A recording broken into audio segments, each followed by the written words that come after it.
All right, so I got the PowerPoint ready, so I'll share it and toss it up after we do the introductions, and we'll be all set.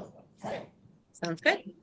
And we are live on all of our social media channels. Greetings, I'm Dr. Al Freeman, Director of LCMS School Ministry, and it is a joy today to be with you on Thought-Provoking Thursday, Thoughts on Thursday. You know, we bounce around different names, but really what we're looking at is how to help you as educators, administrators, and how to benefit our students and our families on important topics of learning. And we are very blessed to have with us Dr. BJ Weimer from LACE in St. Louis. BJ, and I'll go through and hit some highlights here so you know a little bit about BJ's background. Field of special education for 46 years as teacher, administrator, and university instructor. Obviously bringing a lot of not just credibility, but practitioner thoughts and ideas, and being there and serving you with so many great ideas of how to help you as an educator, how to help your students as well. Preschool through graduate level, so all levels, obviously. Her favorites are fifth graders, as she states. I'm sure that's the highlight of many of our educators out there, right? You know, fifth grade. National teacher trainer, professional senior consultant for Spire Reading Intervention Program. Passion for students and their families, and that has led her to serve in many volunteer capacities, including National Board of Directors for Learning Disabilities Association. And currently, Dr. Weimer is the program administrator for LACE Specialized Education, serving Lutheran schools in the greater St. Louis region, and is happily married, mother of 3 growing daughters, and proud grandma of 4, which is really exciting for this time of year, right? All the dinners together, events, and the Christmas time that is always exciting. And we are very blessed to have with us Dr. Tracy Salgado, who is new to Lutheran Special Education Ministries and is the Director of Special Education. Tracy just recently appointed. When was that you assumed that role? 2 months ago? It was November 1st. November 1st. So, yeah, not even 2 months ago. Yeah, so congratulations on the position. We're blessed to have you in that role. Dr. Salgado brings extensive experience in the field of special education.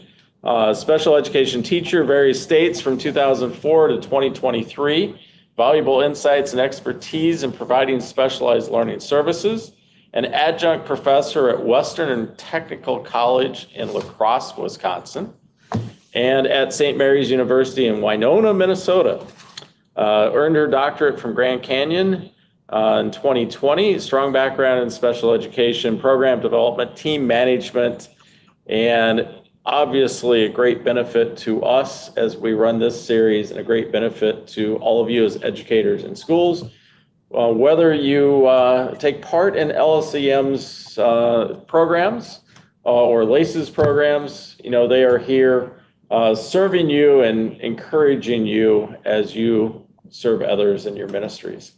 So great joy, great blessing. Thanks for being with us, Tracy and BJ. We look forward to another great presentation today and talking about really just, again, how do we serve as educators, serve our learners. I know we're going to talk about some of those programs that are out there today. So with that, let me share the PowerPoint and I will turn it over. Tracy, I think you're kicking us off today, right? That would actually be BJ. She's BJ's kicking it off today. I get to kick it off today. That's, yeah, fantastic. Either way, right? Because we get the best of having both of you today. If I can spot my screen share here and get your PowerPoint up and running, and then we'll be in really good shape. And our topic today, the Gen Ed teacher's role in the IEP process, which, IEPs, I think for some people can be kind of frightening, scary idea of, what does this mean for me as a teacher? What does it mean for me as a principal? And so on. So a lot of great information for us today. Okay, so we're going to be taking a look today at the IEP process, and while we are going to be readily thinking about that role of, or we do think of the role of the special education teacher, because often they're the ones who play the lead, when we think of planning the IEP and the intervention process and that sort of thing. But we want to think about the teacher that is in the general education classroom, because they really play a significant role in the decision making and the decisions that are made on behalf of the students with disabilities, because those students are sitting most often in their classroom. So that's really important that we understand that process, and we understand how we can best provide the input through that gen ed teacher. And so that's what we're gonna talk about today, and how they can really support that plan really, really well. So and that is the slide we want to be on. So what is an IEP? And thinking about that. Now, we know it's a legal document, and it is a written statement, if you will. It's been tailored specifically to explain how the school's going to meet the individualized needs of given students' disabilities. I like to think about it as an accountability document. Here's what a child needs. Here's what we're going to do to explicitly provide how we're going to address those needs. Now that the IEP stands for Individualized Education Program. So the IEP, it's a written plan. It's been developed for students who have a disability. Disability is identified under the law specifically. It's going to come from one of more than 30 or one or more of 13 different categories. Those can include high areas of incidence, such as learning disabilities. We think of speech or language impairments. Could be areas too of lower incidence, things like intellectual disability. We see a lot of kids now on the autism spectrum. Disorders. So we see deafness and blindness and things like that, not as frequently. But every student identified with such a disability does have the legal opportunity to receive a free, appropriate public education. That's considered FAPE, is the common term we use with that. And along with FAPE comes a specialized instruction, and then related services. Related services could be things like, could be speech and language, it could be occupational therapy, physical therapy, other related services as well. So the IEP is the document then to lay out the specific programming for that child's specialized education. But what happens when a parent chooses to have their child attend a private or parochial school? And that's the impact that we want to look at today, because that said, a lot of times students in private and parochial schools usually don't receive an actual IEP. A lot of those kids are going to receive what we call an ISP from the public system. And that's what we're going to look at then more so today.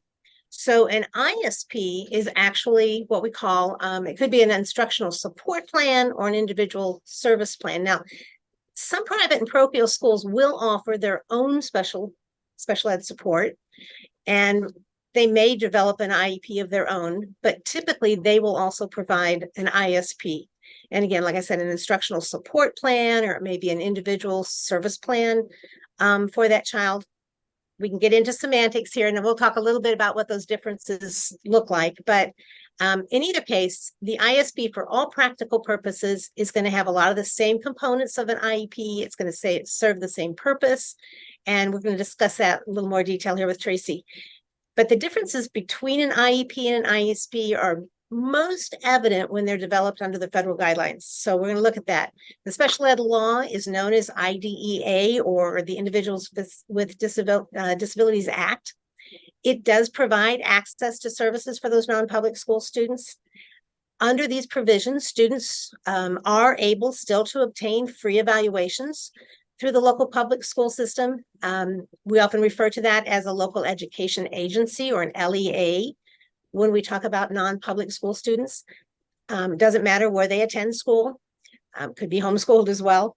If an evaluation determines that a child does have a disability and would benefit from specialized services, then the LEA generally that's going to be the public school district, is going to write an individualized service plan for that student, and then they will share that with the public or with the private or parochial school. And then if you can go ahead and change the slide at that point, because there is a little bit of difference in that.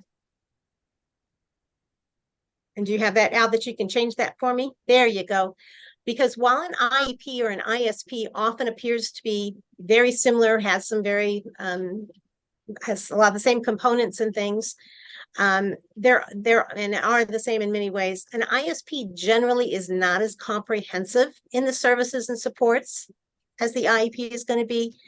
And most notably, this is due to something referred to as equitable services. So the IDEA law does stipulate that a specific amount of that funding must be set aside for servicing of non-public school students with disabilities. But this funding, unlike what happens in the public schools, the funding is limited. So therefore, it has to be shared among all the non-public school students. So all non-public school students with disabilities who choose, because they do have the option not to use the services, but those who choose to use the services provided by the law, the less there is to be shared. If more students want to use the services, there'll be less funding for each child. So that's, they're provided the same opportunities, and that's what's considered to be equitable among those students. So while the student who attends a public school class full-time, they're in the public schools full-time, and they need, let's say they need speech and language services. They may get speech and language services 3 times a week for 45 minutes a day, each time they go. But the same child that's in a non-public setting and attending one of our Lutheran schools may only get that, the counterpart in that situation may only get services 2 out of 3 days a week, simply because the program is funded differently, and there's just it's not going to be completely the same, and they're not going to get quite as much money due to the funding. So that does change. So IEP or ISP, what's the same, what's different? And again, in private schools, some may provide their own IEP. Most of them are going to offer this individualized support plan or services plan. Both of them are going to give services. An IEP is always going to be provided at no cost to parents. An ISP is also going to be provided at no cost to parents. Those are federally funded. ISPs are offered. They're made available, but they don't have to be received by the parent. It's an option kind of thing. One thing also, an IEP is always offered at a child's school. It's going to be a public school, so it's always offered in the school. An ISP is not necessarily offered in the school. We're seeing that, I know, in the St. Louis area more and more often.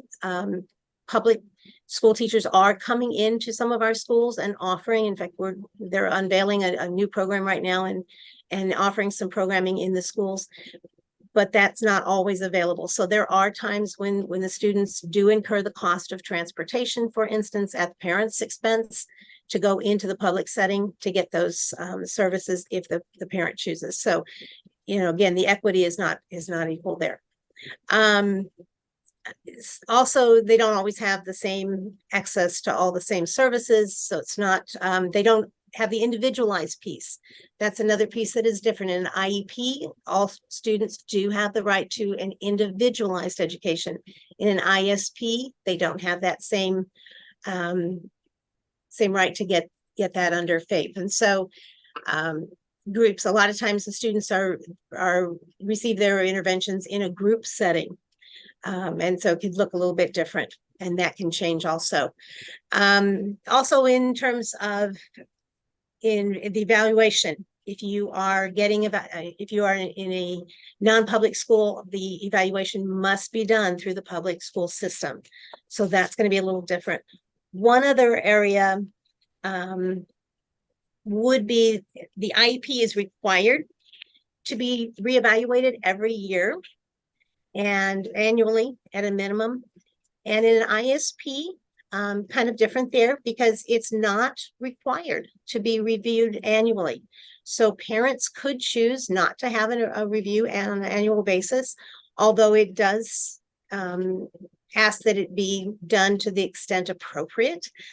Tracy and I would certainly agree, and we discussed this just a little bit. We would certainly, best practice would say that you would definitely want to meet at least once a year. And in many cases, we want to meet even convene maybe more than once a year. You know, certainly if a student is making significant process, or in contrast, if they're struggling and just not making the goals that they should be, and the gains they should be, then we want to revisit those goals and take another look at things. So that is a little bit different. There's not the accountability in the same respect that you have for an IEP. So just a reminder that while we are sharing, there are some clear differences between IEPs and ISPs. And most of the students we're referring to today are going to actually be students that are working with an ISP technically. We are using the term IEP meeting in our talk today because that's just a really common practice to do so, and people just understand it that way. But folks use that term IEP in reference to goal setting meetings in general, and we're going to do that. But we do want to be clear that there is a difference between these plans. And so when it comes to parents' rights and the option to get certain services, sometimes they, especially when it comes to the equitable side of that, then the services sometimes are not equitable. So we want to make sure that's understood.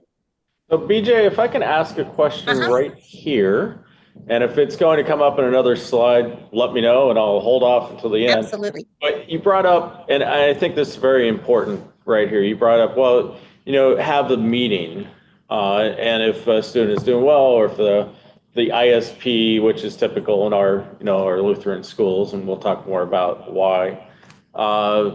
So if it's not going well, or if it's going well, you want to revisit it at least annually, you said, but it could be more than that depending on what is happening.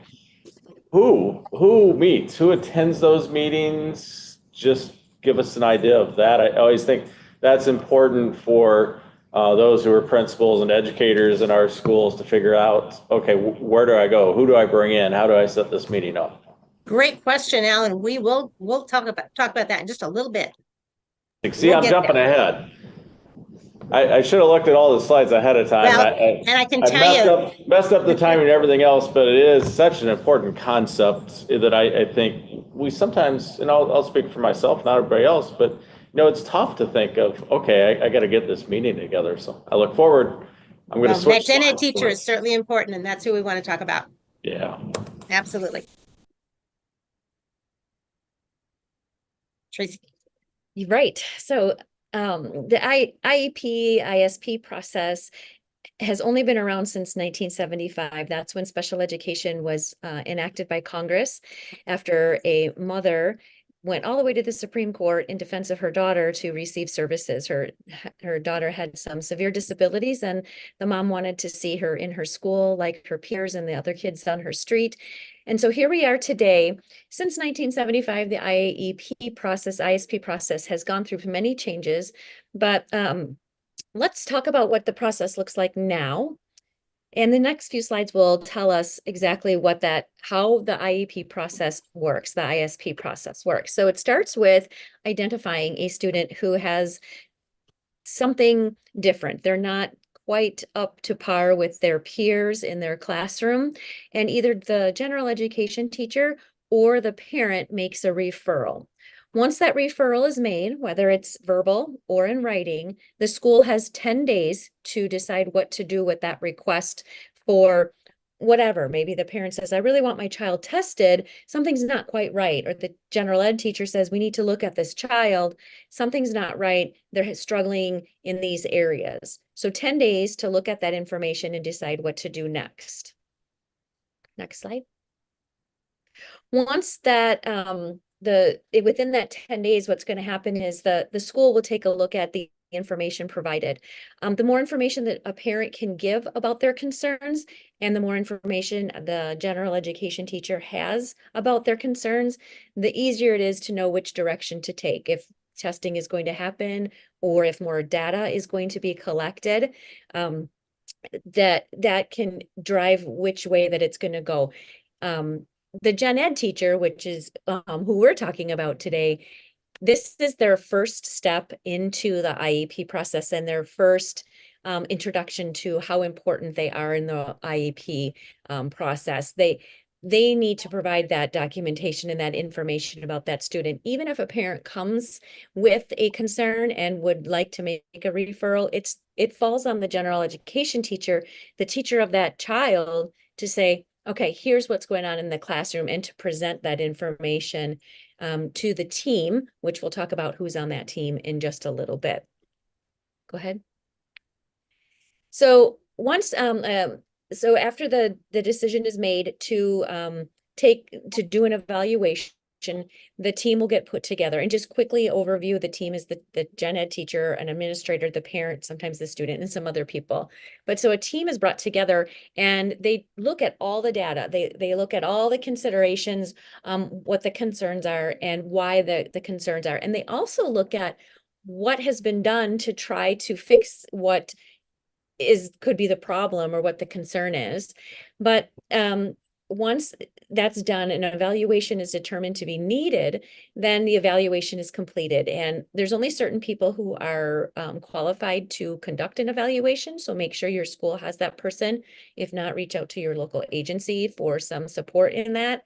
The evaluation is done over a course of days, and there's various testing that can be done. It can be academic, it can be social emotional, it could be cognitive, it could be behavioral, it could be a combination of those things. So once the evaluation is completed, then the team comes back together again and determines eligibility. So they look at all of the information that's been collected from the classroom and from the evaluation, and they determine, does this child have a significant discrepancy when compared to their same aged peers? When we're looking at same age peers, because a child could be advanced in class or they could be behind a grade level. So we don't want to compare to the grade level they're in, but we want to compare to same age peers nationally. So all of those considerations are made. Eligibility is determined, and eligibility can fit many of those areas that BJ had mentioned before. And when categorized, they fall into the areas of academic, behavioral, cognitive, or in a school setting, it's called other health impairment. So it's one of those four, and sometimes it's something else. The team determines something else. So determination is made, next slide, by the team members. And BJ, go ahead and tell us who those team members are, please. So we have that group of what we would consider the mandatory ones. And those are absolutely going to be the special educator. It's going to be the general education classroom teacher or teachers, in whichever case the situation may be.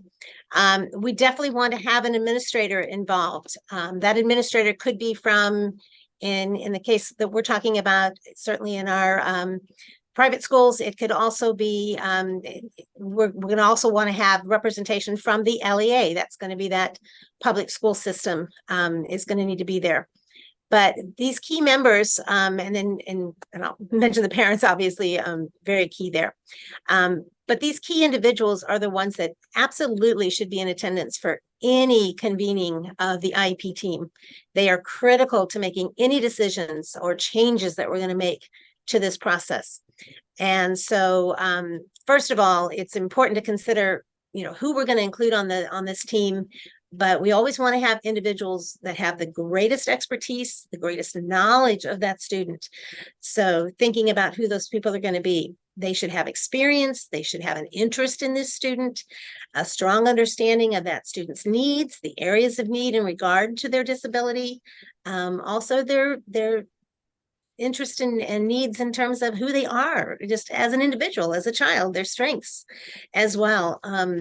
Also to remember that while one member may need to be the chair of the meeting, and oftentimes that's going to be the special educator, not necessarily though, but and it could be the case manager, but every member of that team has equal say in the process.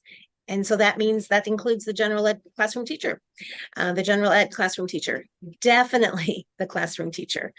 We want that general ed classroom teacher to understand how vital their information and their knowledge and their expertise of not just the child, but also of the programming, of the curriculum, of the expectations that are there. I mean, that's just critical to having good planning in the process. So needs to be there. So with private school students, again, someone who also represents the LEA, the public school system, needs to be there. So they're invited to participate.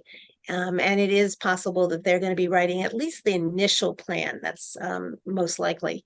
Likewise, it's important to have an administrator who is knowledgeable of the gen ed curriculum, the resources that may be available, to the child as well in some situations in terms of what we may need to get in terms of other resources and that kind of thing. So, and then most importantly are the parents. So they know their child. They're going to be more committed than anyone else that's in that room. And the gen ed teacher, another just vital part of the support that they have is that they're going to be also very supportive of the parents, and they're going to know the parents probably better than anyone else in that room. So they can be they have the strongest relationship with them. And so that's the one individual in the room that might be able to sit next to the parents and be there to offer them encouragement and explain things when they need to, and just be there to offer assistance and keep everyone engaged in the process with the parents. That engagement is so vital. Oftentimes the parents can come in, especially in the beginning of this process, when their child is first diagnosed and hasn't gone through all this yet. It can be very uncomfortable and very difficult and challenging. And so someone there that can just be there on their team and helping them through the process and see how vital they are to the process as well. So it's really the classroom teacher in that case is just really a value add to being a member on that team. So that's the mandatory members. Now we have additional members as well. And that's just going to depend really on what the child's needs are, where their areas of disability may be, and other related services may fall in. So we might include in inviting the educational psychologist or the school counselor, especially if there's been any new evaluations recently. So they may come in to interpret some of those evaluation results, present any subsequent instructional implications that may have in place for them. Therapists, anyone that's providing any kind of related services, again, the OT, the PT for physical therapy or occupational therapy, things like that may need to be considered. We may bring in other professionals, maybe a counselor for other reasons. We're seeing a lot of kids with anxiety and with trauma and those sorts of things. It may be other teachers that are engaging with that student in a particular way, or a coach. Even I've had come into an IEP situation, or other administrators that are working with that child explicitly in some way. Anyone who has a special interest in or knowledge of that student that can be in support with, again, the evaluative side or the goal setting for that student is important to join in with the process.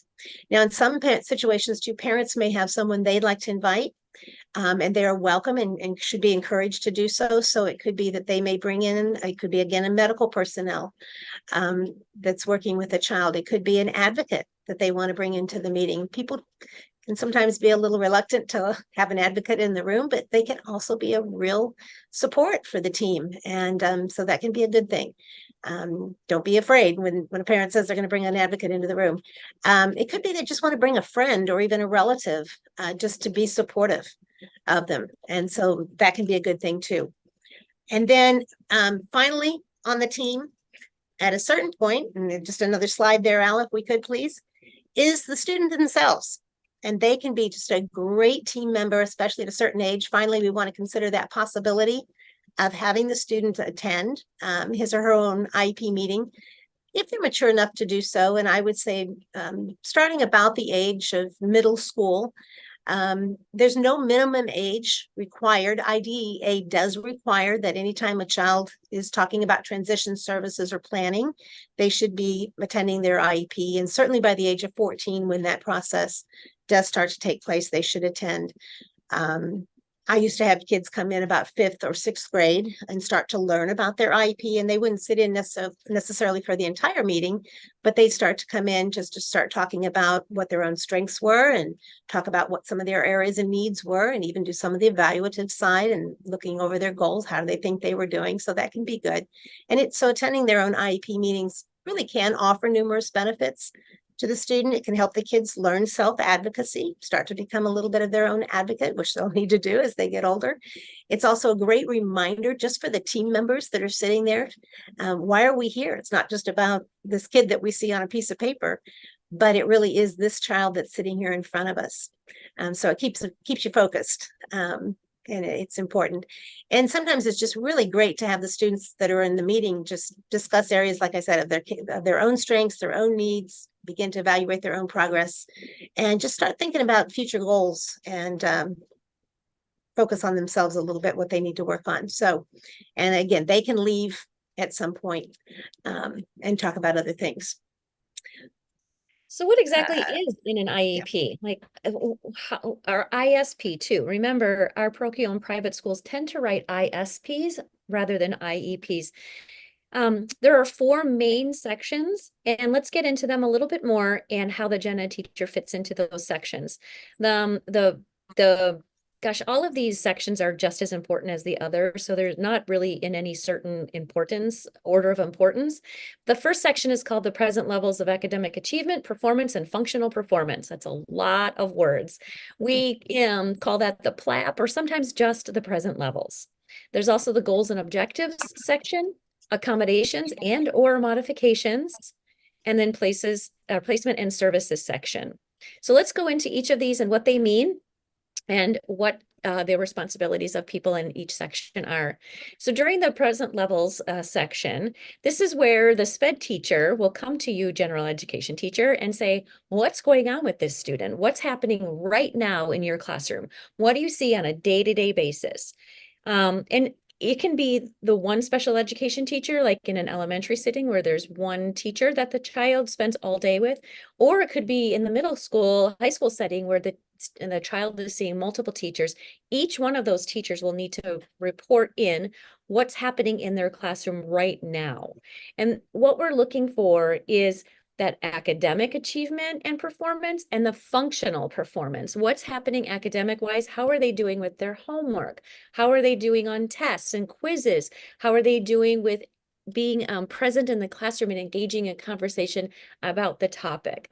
And then the functional part of it is, what are they doing as far as turning in their homework? Not only are they like getting it done, and how are they doing on it? What, mastering the content, but also are they actually taking it home and bringing it back every single day like their same age peers? Are they packing up their backpacks correctly? Is their desk clean? Is their locker clean? Are they organized? Are they able to use scissors? Are they able to write their name? All that functional performance that's happening in the classroom.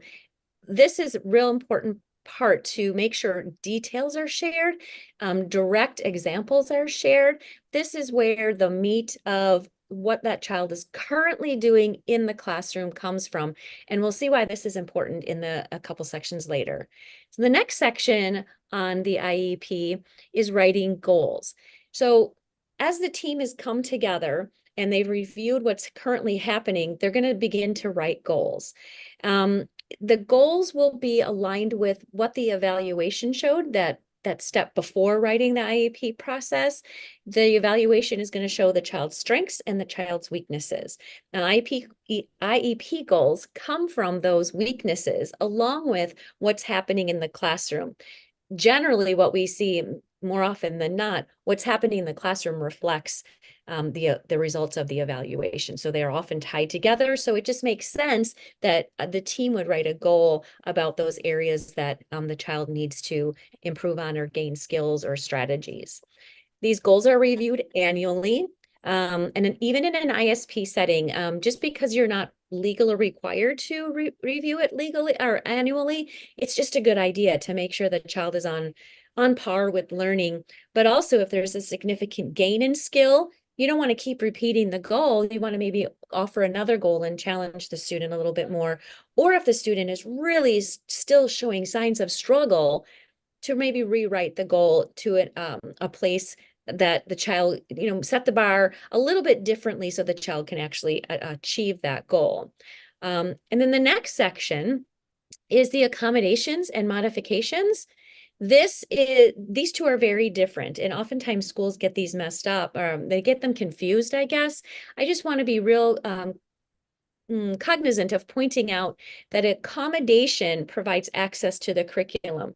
Like the example on the slide, you might use colored coded strips for the student to use while reading. And then the color takes away the stark contrast of the black ink on a white paper. It can help organize the child's brain. There's all kinds of science behind it, but that's an accommodation, something that the child is using in the classroom to gain access to the curriculum, and help them achieve their goals and become better learners.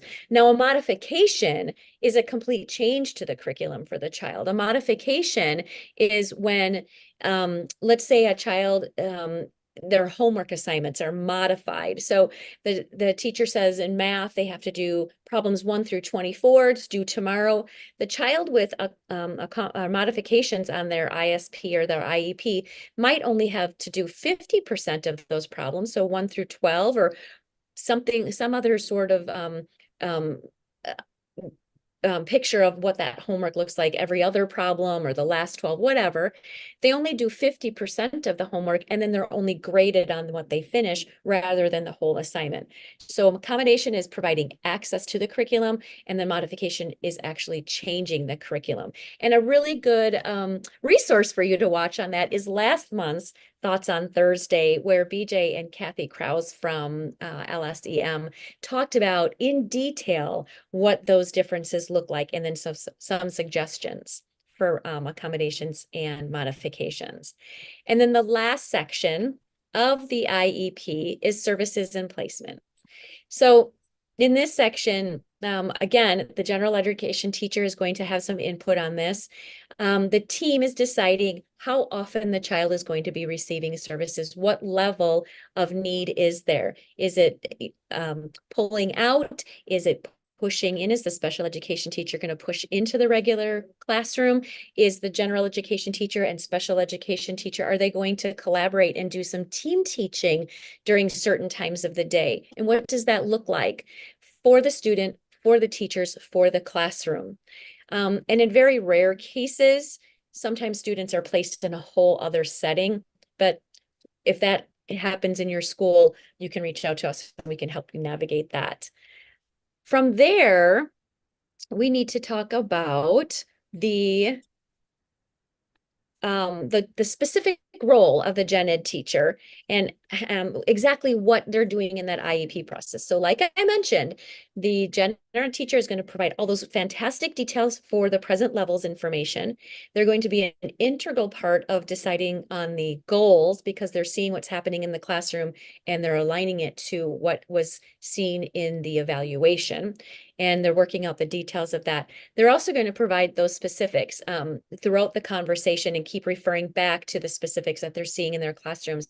Maybe they refer to testing, maybe they refer to grades, maybe they refer to classroom examples, writing samples, math samples. I just want to point out too, I just want to jump back for 1 second to grades. And a child having good grades is not an indicator of success in the classroom. There are a multitude of reasons why a child is being successful in the classroom, despite having some underlying struggles that aren't seen as clearly as some other students. So teachers, a checklist that you can have while you're getting prepared for either the annual IEP or the initial IEP. If you want to switch to the screen for the checklist, you can print this slide, you can write it down, whatever you think is useful. But the very first thing you want to do is collect useful data. We've talked several times about that. The testing that your school is using, if it's curriculum-based testing, if it's MAPS testing, there's all kinds of different testing out there. You want to provide work samples from each major area. You want to provide writing samples. It could be during writing class. It could be maybe a report they wrote in science or social studies. You want to provide the handwriting samples, maybe for younger children, or if a child is older and really still struggling with handwriting, maybe provide some of those. You want to provide fluency assessment information or fluency reports, how well the child is reading. Their comprehension level is often a really big area that we see. Behavioral information, going back to the functionality of the student in the classroom. If their behavior is appropriate, again, based on expectations of same age peers. We don't want to get confused if a child is a little bit ahead and they're not acting the same as children who are older than them. And then of course, any health information you have about the child, teacher, that's really helpful for the team to have. If you know the child has been sick often, or if they've recently had the flu, or someone in their family has been sick for long term, that is all really important. So this checklist, these details really help create a full picture of the child and where the team is going to go with providing services. Okay, and this next slide is the 10 tips for navigating the IEP meeting. Just for the sake of time, I'm just going to reference it rather than go through all the pieces. We actually have this in our resources, which it goes into more more elaborately. You can go into the details, but really does show the when you go through that, you can see some of the points that really help a gen ed teacher, I think, just see the importance and the significance of their role, and just thinking of things, how to be collaborative, but being to prepare for it well, to really be sensitive and sincere and supportive of parents on the team and of the students and that kind of thing, and really be again a real teammate in terms of being a problem solver and being prepared for that process. So take time if you have an opportunity to look at that. It's not a long article, but I think it's well stated in just some great ways to participate in that process. So, and if we can kind of wrap up in the end here with some of this on just looking at ways then of thinking about really sharing the IEP information with one another when we're done, because the IEP or the ISP, again, generally it's written by the special educator. It's really their responsibility to make sure that the final copy, when it's finished, is shared with everyone that's been involved with its implementation. And typically that's going to include, again, the general classroom teacher, and because they're going to be expected to make the accommodations, to be tracking progress in the classroom setting. So it's important that they be familiar with all the components of it and with the information that's in that document. And even though you participated as a teacher on that committee, you were in the meeting, you're going to want to read through that final copy and be, again, really responsible for it. And it's going to be the responsibility of that special ed teacher to get that information to you. But sometimes it's, how is that information shared, or is it gotten to you in its fullness and whatever. So we've gone through and just collected some ideas that are out there. There's just some really creative ways that teachers are sharing that information, and then some points too that we just really need to remember. And some of those key points is we really, really, really need to remember that we want to share information with those with whom it's important and appropriate to share the information. You know, a lot of people in the building, they know who of the students have disabilities, what that's, what their labels are, if you will. But they don't need to know everything. Every teacher in the building doesn't need to know everything about every child. And so information does need to be kept. We need to maintain that confidentiality on students. And so we want to be sure we share with the appropriate people. We don't want to hand out the full document to everyone. But those that do need to read that information need to make sure that they have seen it.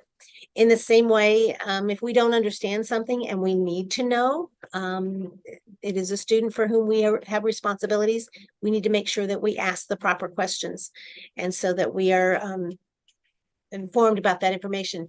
We also want to make sure that we understand what the school policies are. So if you're not familiar with what your policies are in your building, make sure that you do ask about that in terms of confidentiality. Sometimes that changes in terms of how some of these sharing policies are with that information. That can vary from school to school, especially with technology today. So become familiar with that. So let's look at what some of the ideas are that are being used. Now there's some cute ones, just for quick, and again, this can be more so for those that don't need to know all of the information or just need to know a little bit.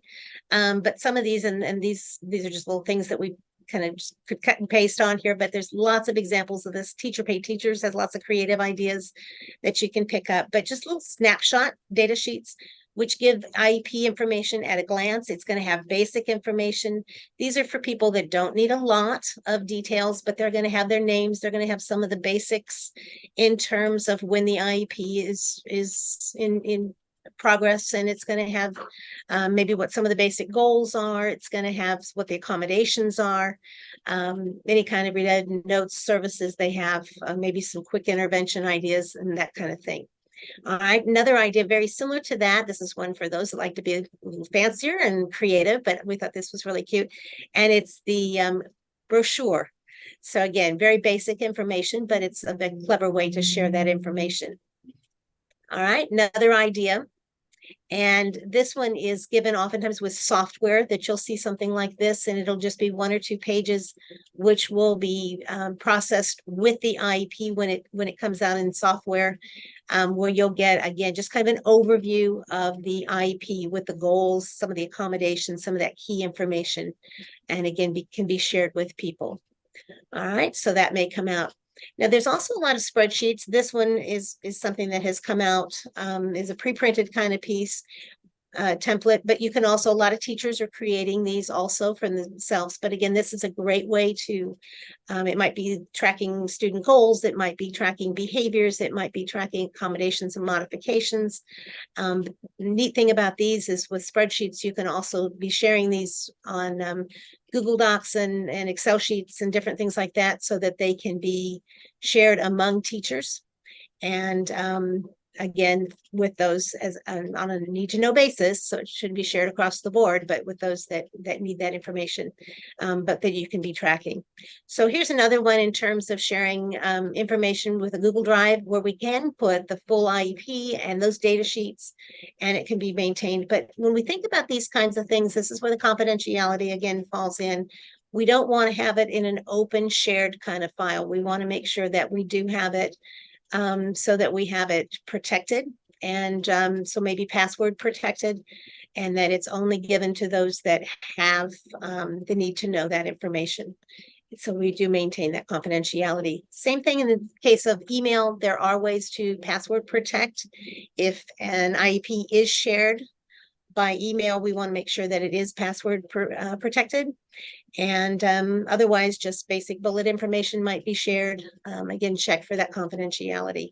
But it can be a good way to have if there are questions or information that you need to be able to track, maintain a record of some of that kind of thing. It's a great way to have that paper trail. But on the other hand, we do want to make sure we're maintaining confidentiality. So watch for that. And then just in closing, we wanted to have some really great words of wisdom, but we actually, in thinking about this, when we got down to it and wanted to pick one of these, we couldn't do it. We discussed how important it was that the gen ed teacher be engaged in this IEP process. And in fact, IDEA requires a gen ed teacher be involved as a member of that IEP team. It's not even an option for them not to be. So, I mean, after all, they're the most familiar person in the room oftentimes with that child. And the classroom teacher should be viewed as that expert to assist the team. I mean, in better understanding that they understand the gen ed curriculum and how to provide that support for the student in that setting, as we discussed earlier. So when we were looking for all this, found these various tidbits, we just couldn't pick one, and felt that each one of these added to that richness of the experience of coming alongside these really precious kids and their families. And through that process of things like engagements such as the IEP or the ISP and our meetings that we have with families. So it's our hope that each of you will be blessed through the similar opportunities that we've had in doing this. So thank you for the time that we've had to share that with you.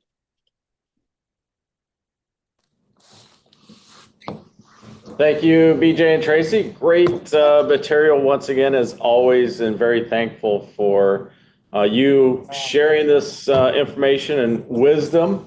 I know it's an area where many of us struggle, and especially trying to figure out IEPs and ISP and legalities and confidentiality. There's so much to it, right? It can be overwhelming. So we're very thankful for you unpacking so many elements of this so that we can gain a better understanding and serve our students and serve our families. We'll see if there's any questions out there. If you have any, feel free to place those in chat, or if you're watching on Facebook, you can put those in comments as well. Will's checking those out. And I always have a couple, right? You know, from my time in the classroom and my time as administrator, I'm always full of questions. I'll take you back to the IEP meetings and some of that confidentiality and a couple questions with that. One is always, what if they bring an attorney? Now what? Any thoughts and wisdom on that? Been there, done What it. Tracy, you want to take it, or? I know, we've all been there and done that, right?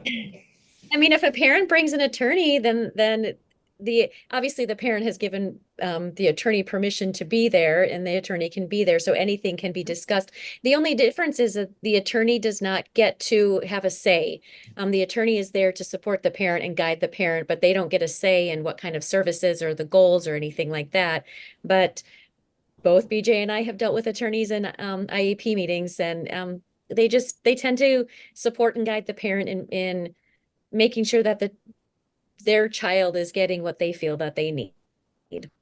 As a school, postpone the meeting and get legal counsel on your own as well, or just go ahead and go with the meeting and the attorney's in there. And I mean, you definitely have to be cognizant, right?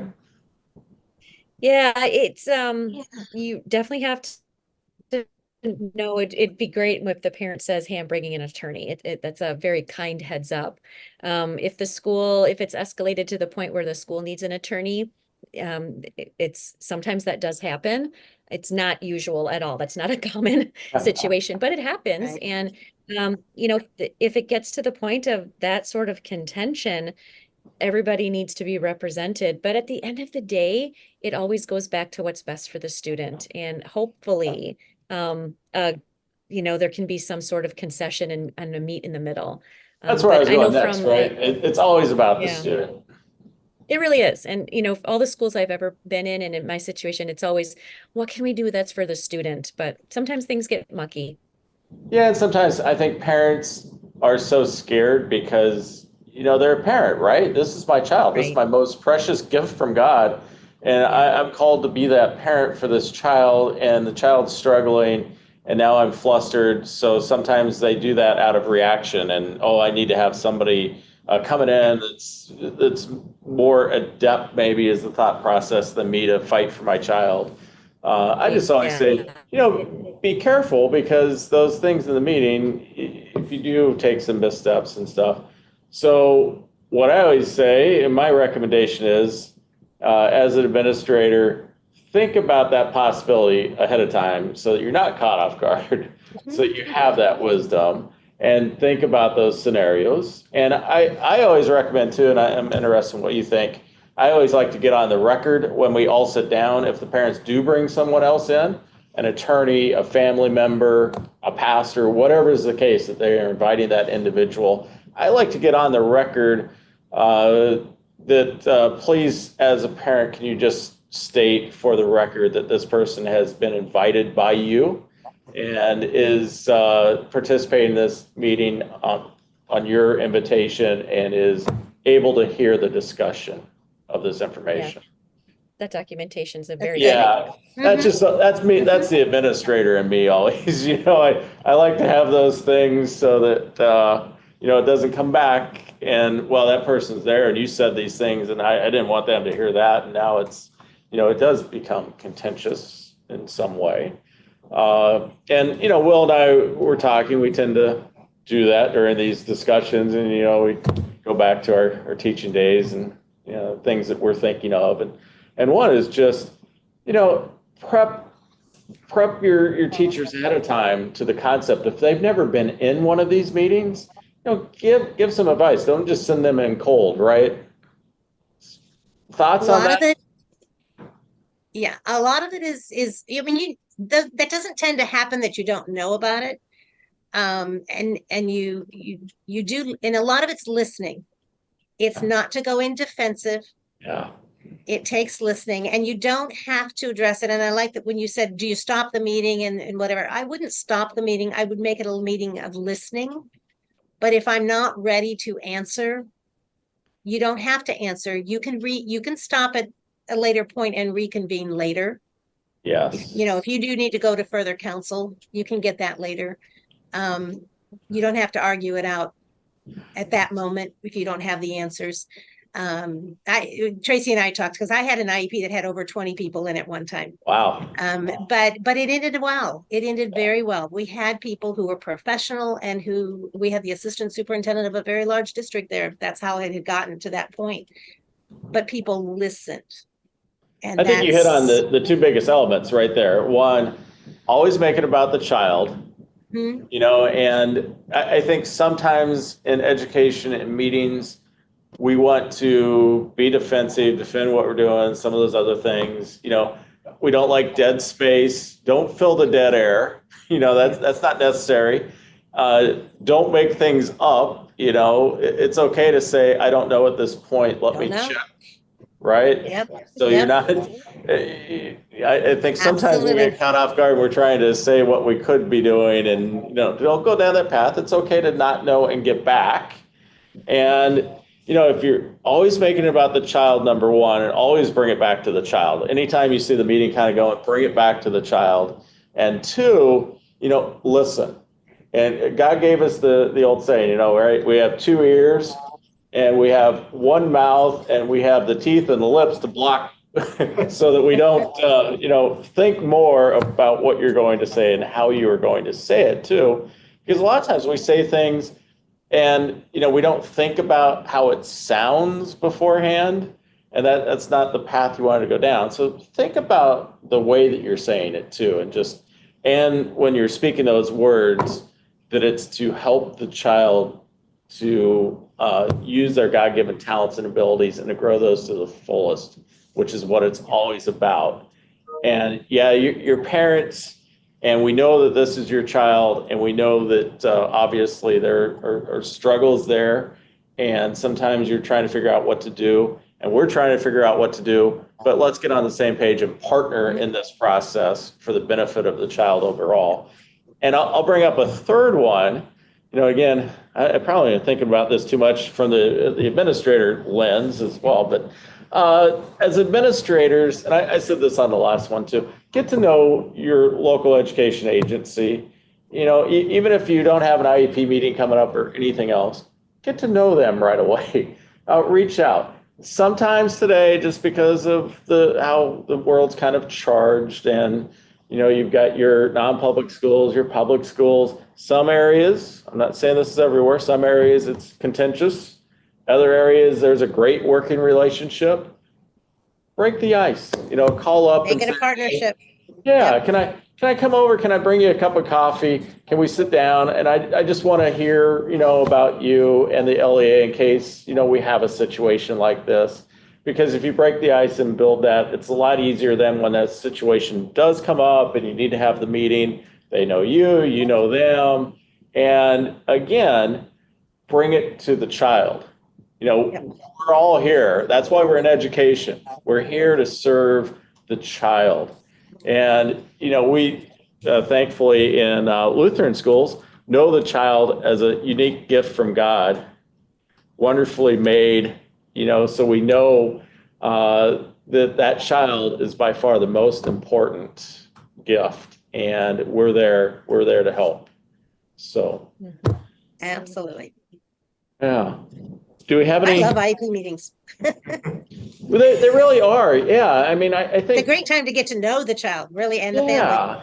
Yeah, and I think sometimes there's a stigma in the sense of, oh no, this is going to be contentious because. And it shouldn't be. It should be, hey, this is great because we all get to get on the same page and talk about the child. And the child, you know, one of the great opportunities when they, you know, do come to the meetings is the affirmation they get to hear as well, right? Because I think too often it's, oh, well, they're going to hear all these negative things, you know, that they're not accomplishing. No, that's not the case at all. You get to hear the great affirmations. You get to hear about the love and the care. And that's why we have this meeting, because we love you, care for you. We want to see you develop all your gifts and talents. And you're as unique as I'm unique and everybody else. And, we got to figure out what those talents are. And we're here joined together to do that for and with you. That's part of or 10 tips, I guess it was, not 7 tips, the 10 tips article. Yeah, Will and I That were you're looking at that. bringing in those positive pieces. Yeah, fantastic. 10 tips. And again, we have the new teacher Zoom today, and we're talking about this is a great one for them to watch and just get to know those 10 tips and how the process works. Tell me another thing, because we all know this. That's why Lutheran Special Education Ministries is out there. Lace Special Education is out there. Two just tremendous ministries for special education for our Lutheran schools. A lot of Lutheran schools don't have a special ed teacher. So now what? Because we're going into meetings, we don't have that resources. Because special education teachers are trained, they know about the IEPs and the ISPs, and obviously well versed in it. Versus, I'm a gen ed teacher, we don't have a special ed teacher. How do I figure this out? One, you listen to this, right? Well, and I mean, hopefully the team, as whoever's leading that team, I would hope would come alongside and support that person. So the LEA, if a gen ed teacher has been invited to an LEA's meeting, I would hope they would be bringing them along in that process and supporting them. As an administrator, that would be my call to do so. But again, there are those that do that and do it very well. Clearly, there are those that don't do that well. I would say, again, there's resources out there, right? So ask. There are lots of resources out there today. Mm-hmm. And in our Lutheran schools, if you don't know, and if you're a new teacher, ask your principal. If you're a principal and you have questions, ask your district education executive. And, and we've got, again, LCM and LACE out there too.